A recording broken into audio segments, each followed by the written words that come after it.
नमस्कार. कुकी पांडा या चॅनलमध्ये तुमचे स्वागत आहे. तर आज आपण बनवणार आहोत पटकन अशी होणारी वांगे आणि पावट्याची भाजी.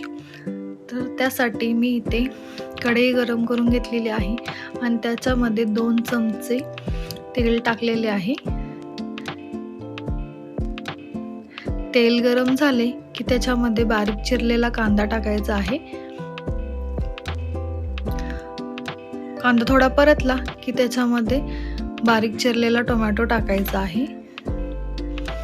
दोन्ही व्यवस्थित भाजून घ्यायचं आहे आणि चवीसाठी मी इथे आलं लसूण पेस्ट वापरत आहे.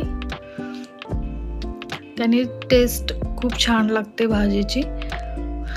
हे आमच्या घरी बनवलेला कांदा लसूण मसाला आहे. तर इथे मी 2 चमचे कांदा लसूण मसाला वापरलेला आहे आणि चवीसाठी मीठ टाकलेलं आहे आणि थोडंसं पाणी शिंपडून घेतलेलं आहे जेणेकरून कांदा आणि टोमॅटो व्यवस्थित शिजतील.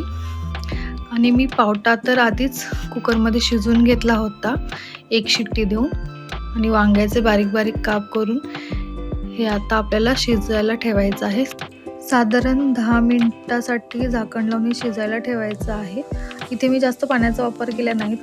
तुम्हाला जेवढं गरज असेल तेवढं पाणी तुम्ही वापरू शकता.